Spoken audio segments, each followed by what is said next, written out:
The story begins in Minneapolis just 2 days before Christmas.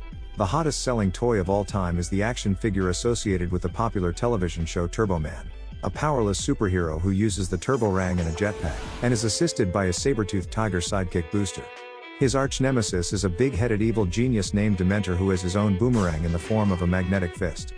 In the real world, the highly successful mattress salesman Howard's in the middle of the busiest time of year, selling 500 mattresses at a time while his son Jamie's preparing for a karate graduation ceremony. Howard struggles to make time for his family and even tells his wife Liz on the phone that she's his favorite customer by accident.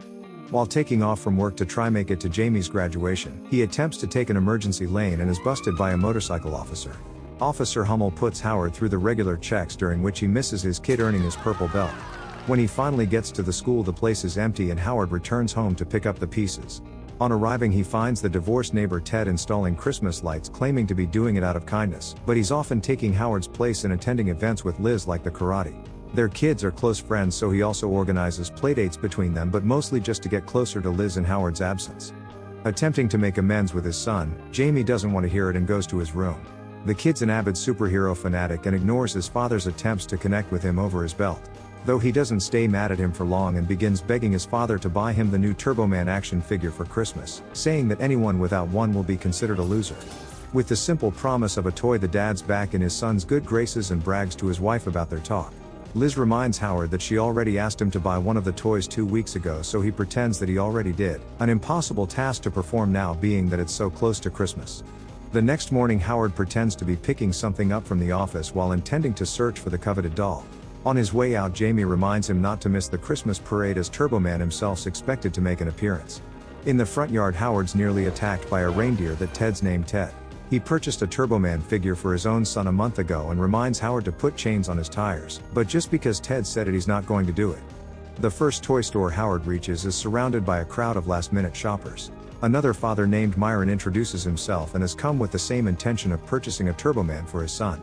He begins preaching to the complete stranger about the toy mafia and what they're doing to their kids, when he gets so angry that he almost strangles a woman in line but snaps out of it.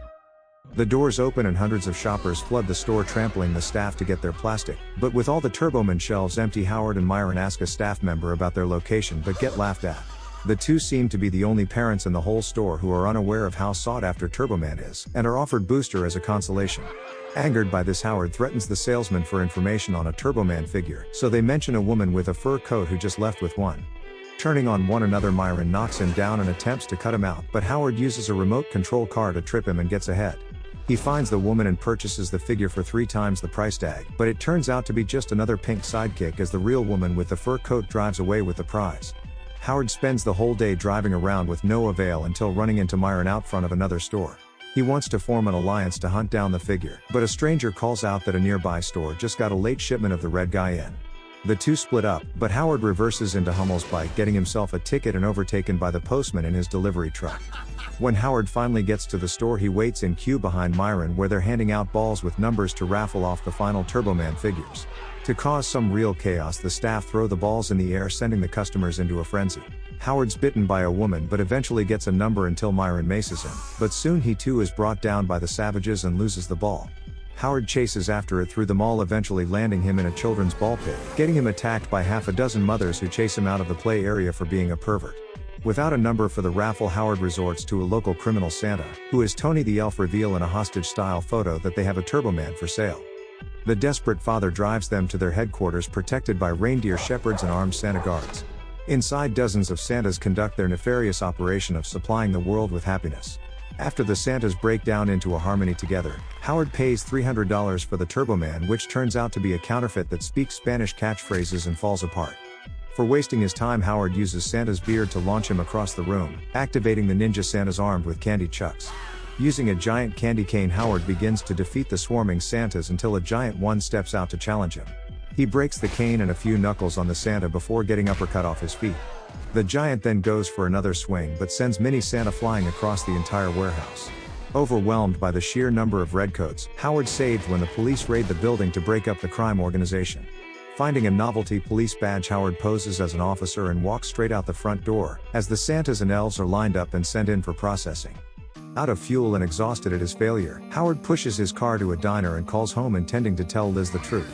Jamie answers the phone and tells his dad that mom's petting Ted next door. She's what? Reminding his father to be home in time for the holiday parade, Howard snaps at Jamie having heard more than enough about Turbo Man for one day. Angered at his father not keeping his promise, Jamie hangs up on his dad, who goes into the diner for a coffee. He finds Myron, who comes in peace once again, and they discuss their failures to find the toy. Myron tells of his resentment towards his own father, which makes Howard realize that being with his son's more important than finding the toy. When a radio station advertising a competition to win a Turbo Man comes on and they all revert back into animals. Howard wins the battle for the phone line, but Myron disconnects it and they begin fighting. The two are forced to race on foot to the radio station just 2 blocks away, where Myron plays dirty to get a head start.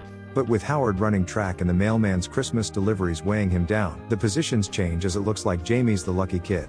Once inside, Howard assumes he's won, but Myron pulls out a package claiming it to be a bomb, saying he found it in the mailroom and kept it for a time of need.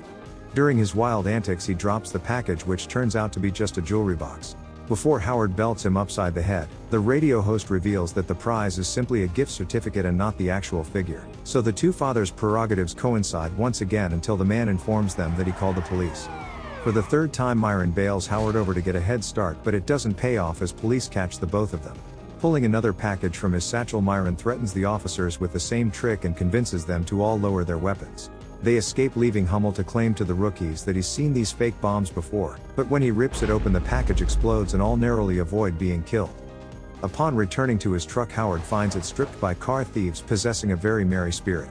He practices his apology to the tow truck driver on the way home, who tells him to man up and that he should put on a dress if he's gonna say it like that. To add salt to the wound, he finds Ted putting the star on his family's Christmas tree when he gets home. In retaliation, the desperate man breaks into Ted's house to steal his own already wrapped up Turbo Man from under the tree. To avoid carolers, he goes out the back door but has a change of heart and can't bring himself to ruin another child's Christmas. Unfortunately, the reindeer still hates him for some reason and chases him back inside, catching the house on fire in the process.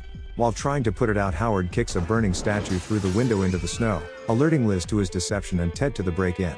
She doesn't want to hear his explanation and takes Jamie to the Christmas parade with Ted, who tells Howard that he can't bench press his way out of this one. Now in a bad mood, Howard uppercuts the charging reindeer unconscious, but apologizes afterwards and they make up. Remembering his promise to Jamie, he takes a taxi as close to the Christmas parade as he can get and begins to hurry before it's too late. The boys are let view the parade alone, where they suspect that they're saving the best for last in Turbo Man. The adults park the car up and Ted finally reveals his feelings to Liz. Howard sees them getting closer but collides with Hummell again and must flee before intervening. Thankfully, Liz knocks Ted upside the head and her husband loses the persistent cop in a back alley.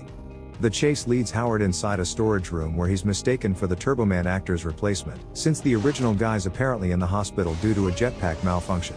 He's dressed in the superhero garbs and meets the grumpy actor who plays his bubbly sidekick. As Howard's presented to the crowd as Turbo Man with his son cheering alongside the audience, he's tasked with handing out a limited edition figurine to a lucky member at random. Obviously, he points his son out of the crowd, who hears his hero call him by his first name, which I imagine would creep the mother out. After presenting the toy to Jamie and before Howard can reveal his identity, they are confronted by both Howard and Turbo Man's arch-enemy Myron, dressed as Dementor, having robbed the original actor of his costume and left him tied up on a building in negative degrees. Dad puts the toy in Jamie's bag but is punched in the face by the magnetic fist before Myron easily defeats Booster, who for some reason the kids all jump. Myron kidnaps Jamie to get the action figure while the commentators still assume it's an act. For some reason during the parade, a float passes with a single police officer bouncing on a trampoline. While fighting, Howard uses a shuriken launcher which knocks back Dementor and he lets out one of these. The villain also had a group of minions on the television show called the Demon Team, and they jump out to begin attacking Turbo Man while Jamie takes off running into the crowd. The entire audience still just assume the attempted abduction's part of the show, including an officer who stops Liz from getting involved despite her being the only one that knows it's real. The mailman chases the 6-year-old onto the roof of a tall building when Turbo Man finally gets over it and just throws a midget into the others. Spotting Jamie scaling the building, Howard activates his jetpack, sending him uncontrollably whizzing around the city and through people's dining rooms. He's stopped by flying headfirst into a brick wall and dropping to the ground, but the rooftop ornament Jamie's climbing falls over the edge of the building, leaving both him and Myron dangling. For some reason, Howard throws a turbo-rang dangerously close in his son's direction, but it pays off when Myron steals the action figure and the batarang sends him crashing down to the street. When Jamie can't hold on any longer, Howard catches him from falling, then flies much higher than he should, in something that he was told not 1 hour ago nearly killed its previous owner. They land safely and Howard's told by a disappointed Jamie that he wishes his father didn't miss it like everything else. So he reveals himself as dad, making everyone happy but Ted, who takes his kid and scatters. Myron's arrested by Hummell and his bouncing boys in blue before returning the stolen property to Turboman, who apologizes for the motorbike and the coffee and the bus and the bomb. Despite Myron being in handcuffs, Jamie decides to give him the toy for Christmas, who says that his son will appreciate it very much. Proclaiming his father to be the real Turboman, the crowd pick Howard up and carry him away as his family happily watch along with Myron, who's still probably going away for attempted murder of a minor. And the actor he tied up on the roof is probably frozen to death by now. That night Howard takes the star Ted put on the tree off and then puts it back on as a show of dominance. Now with the couple finally alone and Turboman back in his wife's good graces, Howard gets asked what he got Liz for Christmas when he suddenly remembered that he forgot her gift. And the movie ends.